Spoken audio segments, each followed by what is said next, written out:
if you go to Wikipedia, if you go to IMDb and other sources, you might see as part of their history of the release of a movie called Harold and Maude, you might see Westgate Theater in there.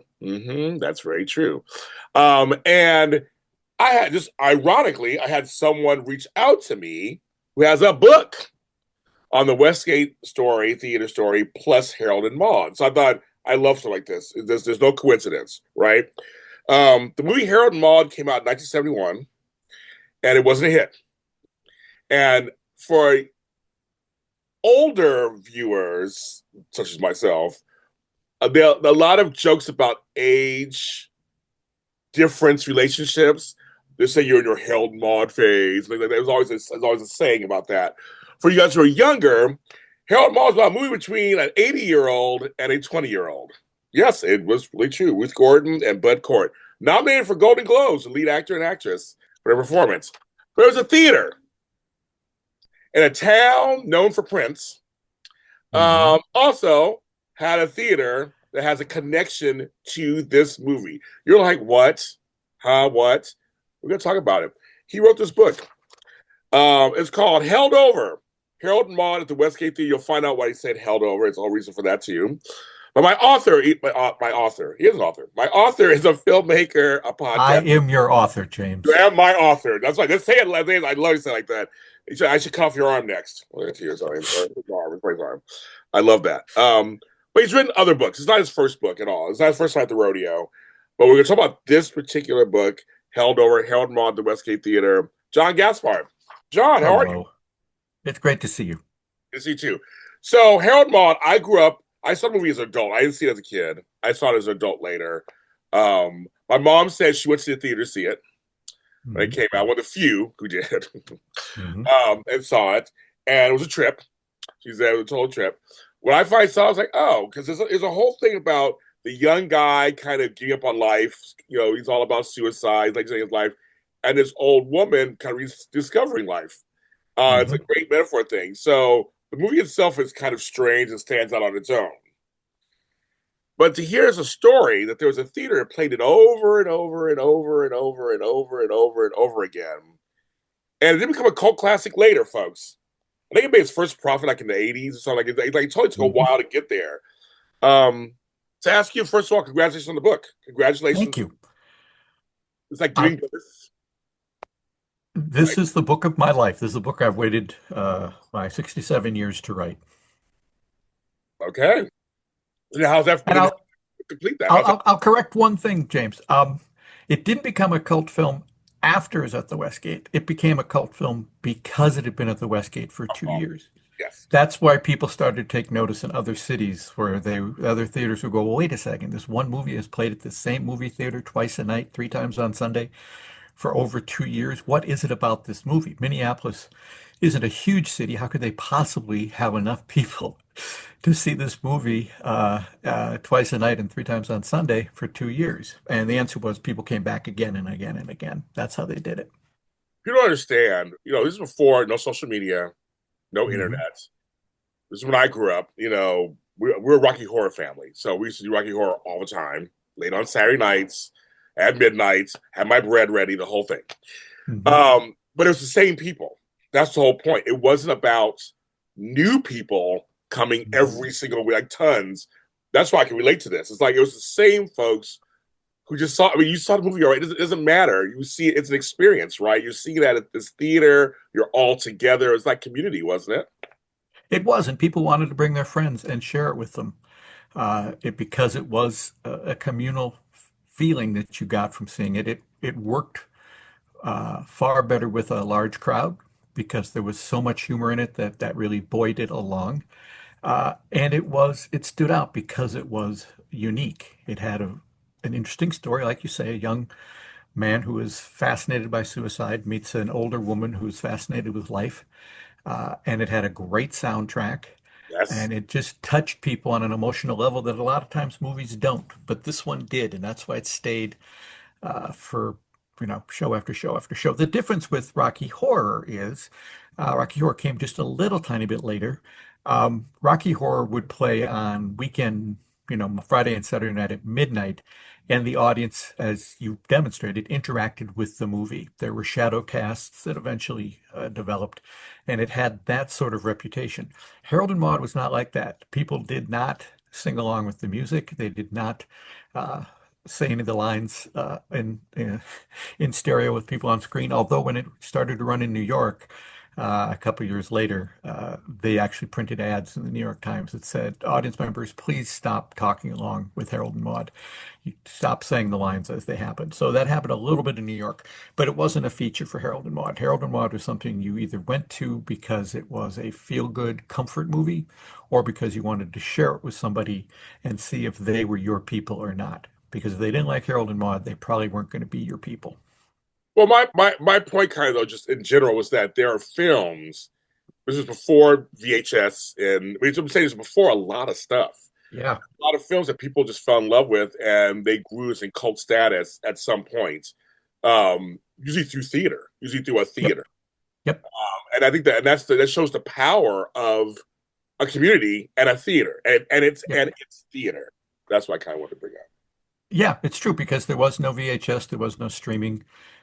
When a movie went away, it went away, unless it was a rare instance like a Rocky Horror, which turned up on weekend nights, or in this case, Harold and Maude, which was there for you every night. Other than that, if you liked a movie, uh, you had to go see it quickly because most movies stuck around for a couple weeks, Yep. and then they were gone. And maybe they'd show up on television, but if they did, it would be a while and it'd probably be truncated. Yep. So if you loved something, the only way to see it, uh, in this case, was to go back to the Westgate.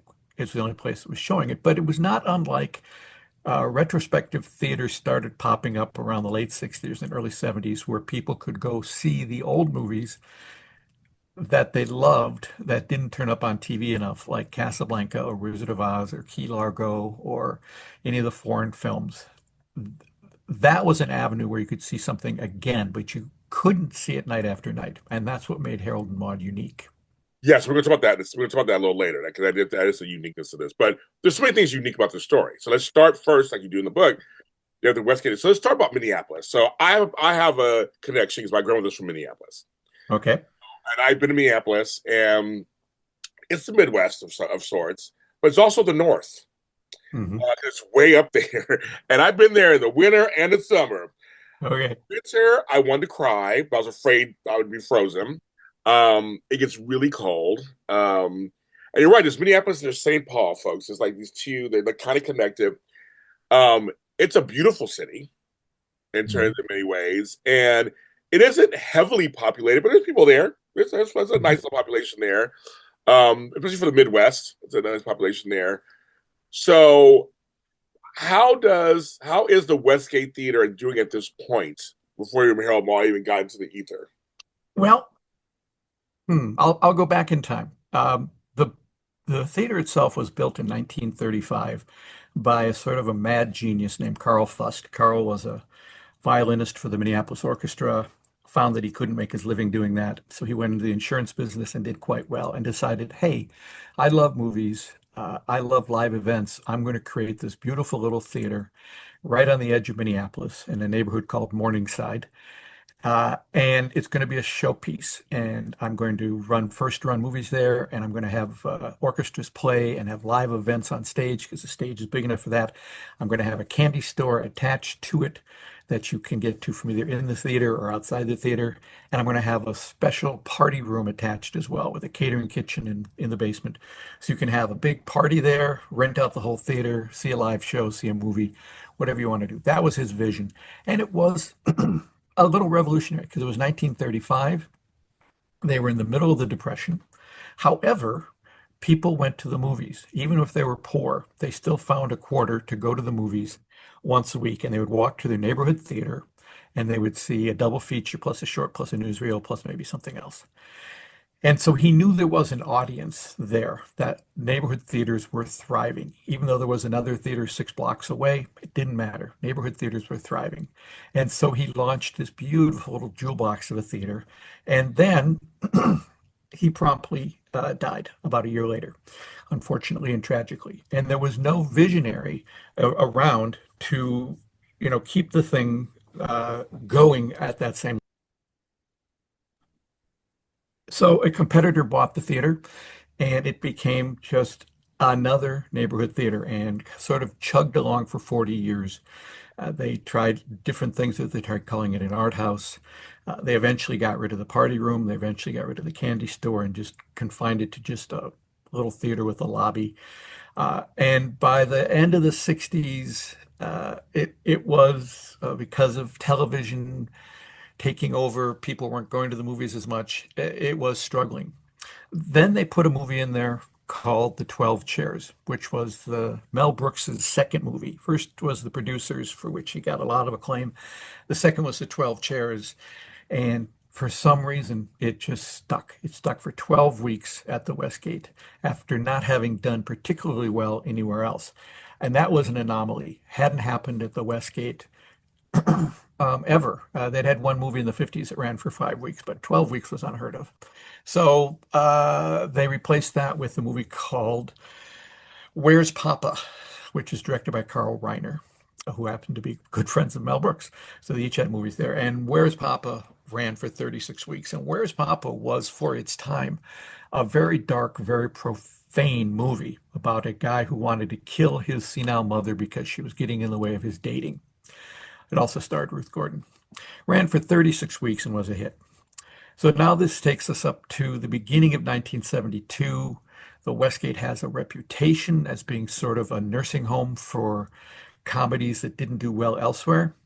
Harold and Maude had come out at the end of 1971. It was the Christmas movie from Paramount. It's not a very Christmassy movie. It had not been their intention for it to come out at Christmas, but they were supposed to release The Godfather. However, The Godfather wasn't done yet, and they'd booked all these theaters all around the country, and they had to put something in there, so they put in Harold and Maude, which promptly died. It had no marketing. It was a weird movie. It was the sort of movie you should open in New York and LA and get some reviews and then slowly move it across the country. But they didn't do it. They put it in a ton of theaters, and it was gone before Christmas. However, the guy who booked movies at the Westgate recognized that it was quirky and had gotten good reviews from the local critics. It just hadn't stuck around. And so he put it at the Westgate in March of 72, and it stayed there until June of 74. It just built and built and built. There were little dips here and there. Toward the end, they announced, okay, last 5 weeks, and all of a sudden there was a huge resurgence.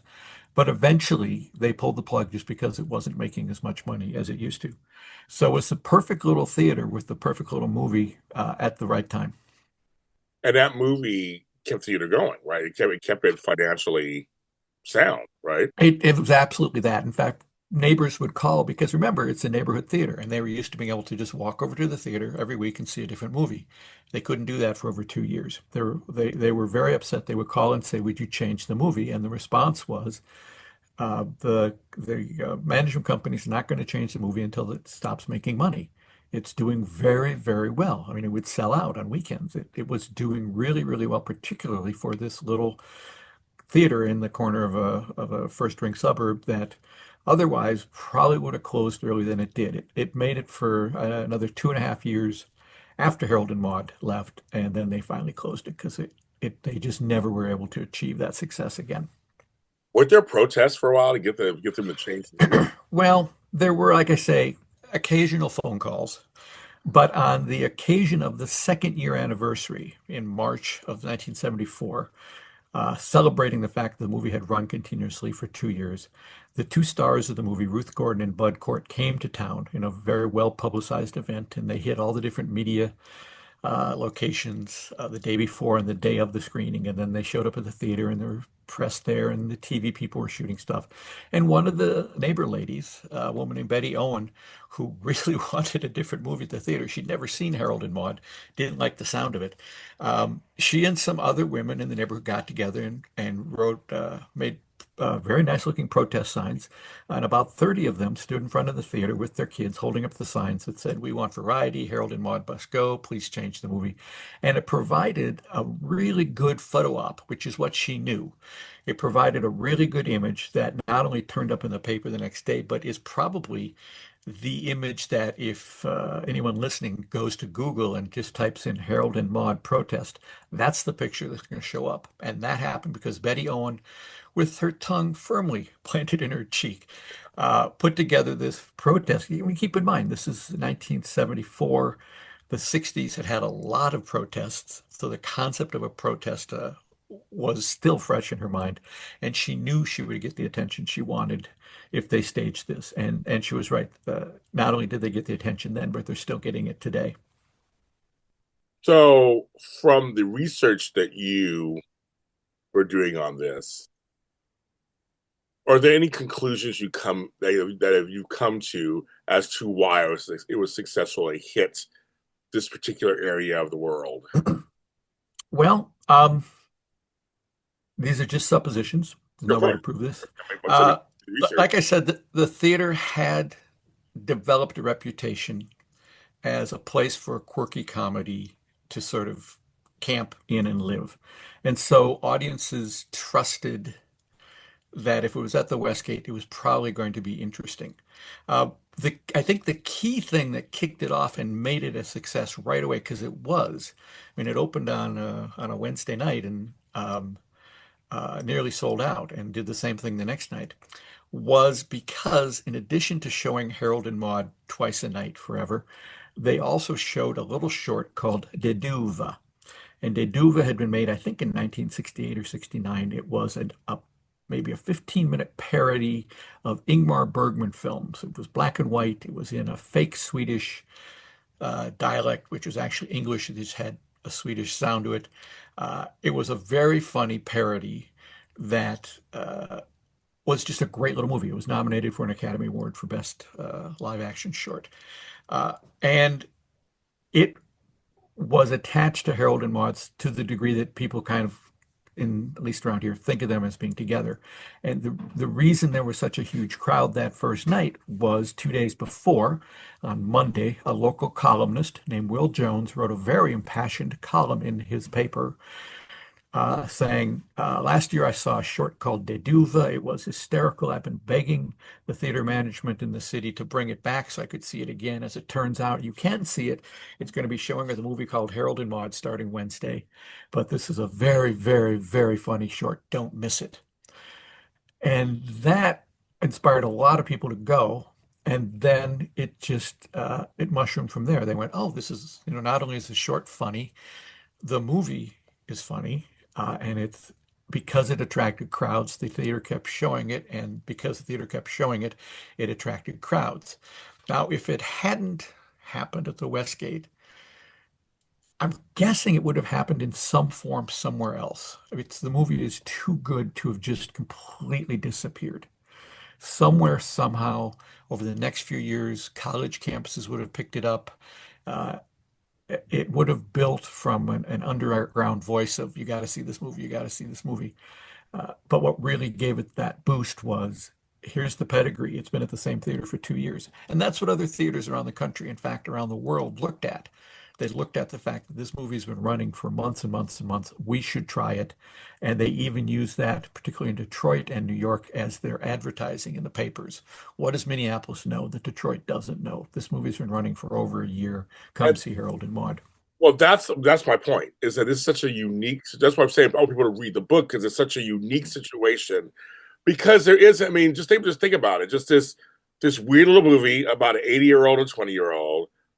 Minneapolis, Minnesota. I just would never. I just like there's certain places where synergy seems more likely. I used to live in San Francisco, the Castro Theater. Yes, they're going to show Xanadu. Yes, they're going to show Mommy Dearest. Yes, they're going to show like those make sense on a broader level or a surface level. You go, well, yeah, all the gays, they love that stuff. They're going to watch. They're going to come. They're going to talk to the movie. They're going to sing through it, or a black theater in Harlem showing what's love got to do with it, or certain black, like it just makes sense. I think it's such a great story, and why I'm pushing the book to people to read it, because it's just like, no, these are two things that do seemingly have no, you know what I mean? Like there's no natural synergy, but it did synergize. It worked. This theater in Minneapolis and this movie that was not a hit, that's not a mainstream type movie, and it worked. Like the movie's quirky, but it's not like it's so out of. There are movies that are weirder than that. It's not Soylent Mhm. Green. It's not Yeah. like it's not, you know, there are movies that are so fantastical that you're like, okay, maybe. This movie was like like you said, it was kind of a cute story Yep. and about two worlds that came together, and it resonated with these Minneapolis residents. Well, keep in mind that there's not a lot else to do here, as you know, Yes, having been here. I'm all But also American. keep in mind, we didn't have all of America at that point. I Keep know. in mind, we have a big university here with several colleges as part of it. We have a very strong arts community. We have, at the time, and still do have the Guthrie Theater, which is a huge repertory theater and was a bigger deal then than it is now. Uh, and there was a certain acceptance of the arts as being something important here. I mean, we talked about Prince. It's a Prince. Yeah, we'll say that. Prince took off here partially because he was Prince, but also because he found an audience right away that went, yeah, we whatever you want to do, buddy, we're going to show up and be part of it. So it helped that we are to some degree a college town, sort of, Okay. and that helped. It also just helped that um, it just sat down and was there in one place, Yeah. and you could keep going to it and keep going to it.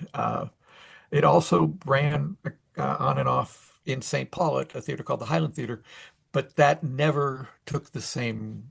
It Yeah. never clawed in the way it did in Minneapolis because they would show the movies, then come back to it, and show the movies, and come back to it. In Minneapolis, it was just sort of a thing. Have you seen Harold and Maude yet? Have you seen Harold and Maude? How many times have you seen Harold and Maude? I always call lightning in a bottle. There are things Hmm. that just happen. They Hmm. just it's the right timing. And it just kind of it hits. I remember this on another level. My mother and I were talking the other day about the show American Family. Hmm. People think reality TV. You think, I mean, it's so ubiquitous now. Like it's so like you don't even think about it. American Family was groundbreaking Yep. at its time. It had a lot of critics. And my mother said she was glued to TV watching this thing that was so weird to her. We were talking about the other day. It's like we're watching people in their houses, and we're like, it kind of like they had no clue like what this was even going to be later. It's the great grandfather of like all reality Yep. show TV. But I'm saying, but it again, it was right time. It was Yep. right time. And they put the family in Santa Barbara or whatever. Like, it wasn't even like some family that was like it wasn't in Beverly Hills or New York. So I'm saying I love these kind of things. That's why people to read this book. I like these things where it's like when just two things come together and it's like lightning in a bottle. Yep. Kind of Yep. You can't make it happen. You no, can't make a cult film. no. You can only help it along. That's very true. I mean, cult films. I mean, again, and with no help, there was no VHS, no DVD, no. It was literally a theater ran it. Um, Mhm. did they ever? I mean, so they couldn't. So are you saying afterwards they could never really duplicate the success? They couldn't keep it going. They couldn't. They tried right away with a movie called The Tall Blonde Man with One Red Shoe or Black Shoe, I always forget, which was a French film that was dubbed. That was charming. Okay. And they tried a couple other things. The best hit they had that lasted for about the same amount of time as Where's Papa was a movie called King of Hearts, which was a British and French co-production starring Alan Bates about a soldier during the war who stumbles into this French village where all the villagers have left, but they've left the doors open to the insane asylum, and all the inmates are now running the village. And that had been made, I think, in 67 or 68. So it was at that point a 5 or 6 year old movie. But that had a pretty substantial run at the Westgate. It had the same, it gave you the same warm feeling watching it. And it benefited from repeat viewings, which was very helpful. But after that, the last movie they ran was a movie by the late Robert Benton called The Late Show with Art Carney and Lily Tomlin, which was a comic, slightly serial comic detective film, present day, but had a kind of noir feel to it. Charming little movie. Probably might have lasted a little bit longer, but there were so many financial problems, and the other theaters they owned were not doing great. So they finally just shut it down, and the theater sat empty for a while before being taken over by Nearby Laundry, who used it for storage. And then everything on that block was torn down, and now it's a condo. Well, that's the thing. There's even in my lifetime. I'm 10 years younger than you are, so we're not that far off. But in my Mhm. lifetime, a lot of these theaters are now not theaters. Some have Well, kept yeah, their, as soon as some soon have as the multiplexes came in, them. the people who manage movie theaters went, oh, I can have five, six different audiences in at the same time with about the same number of employees. So I can make five or six times as much money in one building with about the same number of employees as I did showing one movie in one building. And that killed the neighborhood theater. Uh, Everyone that I knew, everyone in Minneapolis, St. Paul, growing up in the 60s, had a neighborhood theater they could walk to. It might have been 6 blocks away or 10 blocks away, but you could walk to it. They weren't built for parking. They didn't have parking lots. They expected that their customers were neighbors, and those are almost all gone. There's only one left that I can think of that was a neighborhood theater back then, but it's sort of a multiplex now, and it's in a shopping area. It's not in a shopping mall, but that's what helps keep it alive. But the neighborhood theater is pretty much gone.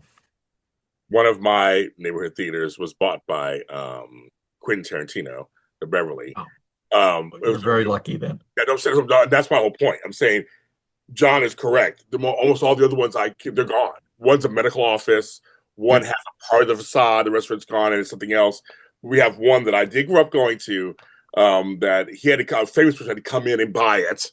And now it's mostly his films, but I like some of the stuff. I'm not as that, but I miss going to a neighborhood theater and seeing a smaller film, Mhm. just because I feel like it on a Wednesday afternoon. I mean, I Yep. just, but then again, I'm old, so I mean, that's kind of the young kids they don't care about that stuff anymore. Not really. We care about it, and Yeah. I say I'm old, being funny. We're saying that I've been looking at an old man. Oh, okay, who cares? But I'm like, but unless you're a film student, most of the kids today are okay with streaming and watching on their phones.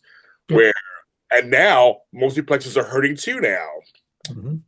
because of the whole pandemic. So it's kind of a full circle thing, isn't it, John? It is. It's always been a tough business, and they've always been dealing with some sort of outside force that is dragging people away from movie theaters Yeah, and getting them, and if you are someone like Quentin Tarantino who can run a theater at probably a loss, yeah, you can do whatever you want at that point. There's another local theater here, which isn't quite my neighborhood theater. It's a little further away called the Parkway, which was a neighborhood theater for years and went through a lot of hands. And now it's still a movie theater, but they've also set up the stage for live performances. And they're busy all the time because this is Minneapolis. It's a music city. There's always someone who can perform on their stage, and then they can often tie it into whatever movie is playing. And so they're able to keep a crowd in there every night because of the mix of music and movies. Most theaters don't have that advantage, and they're now long gone. yeah. And the cast on San Francisco just has a plethora of movies they can draw because they know their audience. Their audience is right Yep. there. They know what they're going to see. So they're lucky to say they're lucky, but they had problems for a while too. They had to work on that too. I mean, it's like these things that you're right. It's not easy to No. own and run a theater. The pandemic really did kill a lot of them. I mean, really just kind of that was Yep. death We knell. got out of the habit. We just got out of the habit of, That's how. and the studios didn't help themselves really Nope. by putting all the movies on streaming then, and they put them on so quickly now that most people just go, Oh, that's not worth going out. I'll wait to see Superman. That's fine. I'll wait. right. I have to ask you this because this is important. Have you seen Harold Maude? And do you like it or do you not want to answer? I don't know how this. Oh, I have no, Robert, don't worry about that. I saw it when I was in ninth grade in the spring of 1972. Probably rode my bike over there to see it. I'd heard good things about it. I have a brother who's 4 years older who probably turned me on to it because just about anything that I find interesting, I can trace back to him saying, "Hey, you should look at this."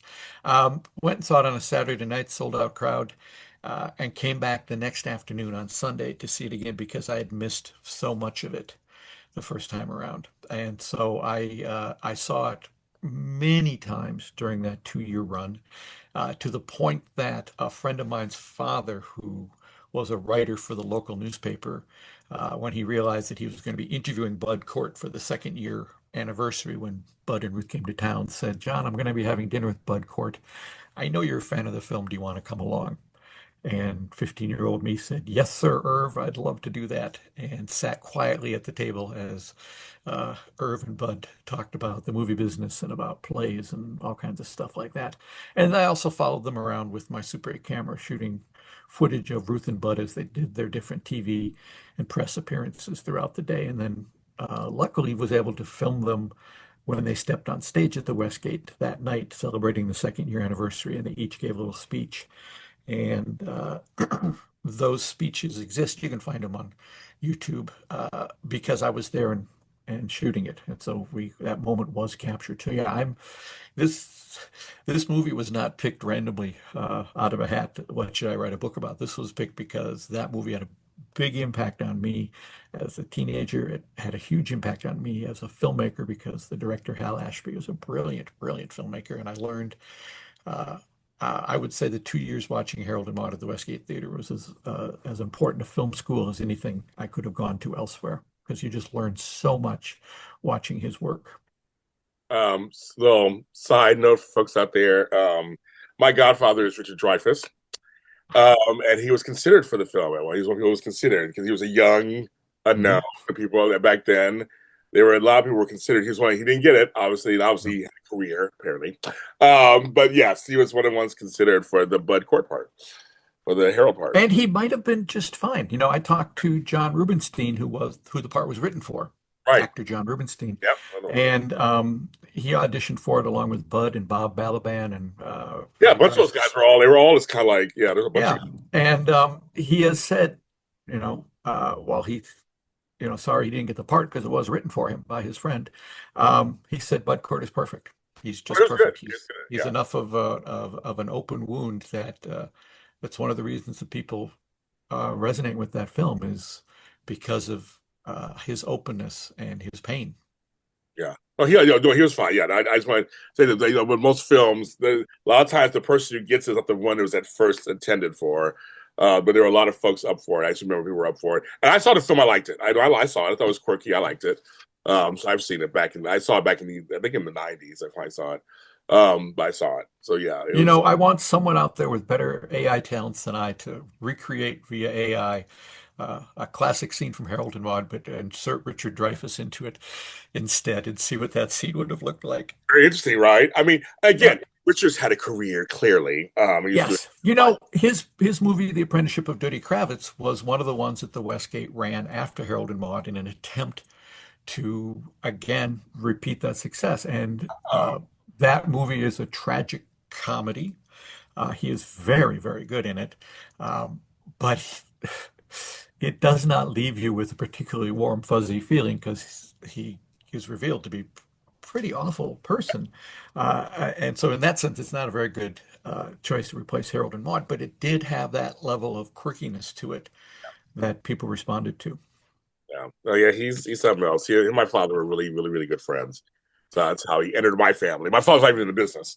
So they were just two young, struggling people trying to work back in the day, and that's how they met. And they stayed friends the whole time. Okay, let me ask you this, just as a favor. Yes. If you ever have a moment of quiet with him, I know he was quoted as saying that in Duddy Kravitz, that when they edited the movie, they ruined Jack Warden's performance. Jack Warden played his father in the movie. Not having seen what was supposed to be there, just seeing what Jack Warden did in the movie, he is so outstanding. I would love to know what they took out that made Dreyfuss feel that they had ruined the performance, because Jack Warden is really good in that movie. So if you ever have a chance, ask him that question and send me an email. I'll do that. You never know, right? You just never know what conversations. Yep. He's a talker. Exactly. You never know. Mm-hmm. Yeah, he has so many great films, so it was good. But I think this story, I want people. It's such an interesting story of just two things coming together and being and have a time where it's successful. Again, lightning in a bottle. That happens, and it's you can't script these things. You can't plan them. You can't script them. I love when something like this happens and two things come together and just make success. And it was a moment in time. You know, we have a lot of these moments in time that are very underrated because no one's talking about it. Like I said, you can go online and it's kind of mentioned Westgate Theater. It's mentioned in the books and kind of the history of it, but you gave it life to say, here's more of the story. Here is the actual story of it. So congratulations, John. Thank you. Thank you. It was a really fun journey to dig into that and find out stuff that I didn't know about the theater and about the movie. Yeah, very good. So where can they find the book if they want to get the book? Sure. I'll just say it's sort of a coffee table book. It's like half imagery and half text. So it's a big book with a lot of color and black and white photos in it. It's sort of a pricey book because it's a coffee table book. You can find the hardcover and the paperback are available on Amazon, or you can go directly to my website at albertsbridgebooks.com. That's albertsbridgebooks.com and buy it for a little tiny bit less directly from me, as well as there's a special edition that has Harold and Maude end papers in it as well. So there's 3 versions you can get from me, or 2 versions you can find on Amazon, or go to your local bookstore. They can order it as well. Very good, kids. Support books. I always say this at the end of my shows, and that is, support indie writers, support indie authors who put together these books. And I see a nice doggy back there. I love it. Yep. He just got up. He's like, oh, we're done now. They're almost done. So I guess I can get up now. That cute face. Somehow they know. I don't know how they know. They're intuitive animals. Yeah, But support authors, support historian kind of authors who really are trying to give us all these different histories. There's so many stories out there. And that's what we do on these shows. Our show Forgotten Hollywood with Doug Hess, In Between the Pages, X Connections. We're talking about all this history that you may not even know about. It's history. It's history. Yeah. It's underrated and should be told. So please support books like his that are telling stories that are fascinating and wonderful, and you learn something new. I'm a big proponent of that. Support that. And also, we don't ban books. This channel does not support that at all. Everybody should be able to read what they want to read, of all kinds. And books aren't going anywhere, folks. Whether it's Audible or Kindle or actual physical copies, people are reading more than ever. So don't anybody tell you otherwise. They are reading, they're devouring books more than ever. And this channel will always support that. Always, always, always. In Between the Pages on Facebook. I have books too if you want to read any of my books. They're on Amazon under James Lott Jr. And we'll see you guys next time. Thank you, John. Thanks, James. It was great.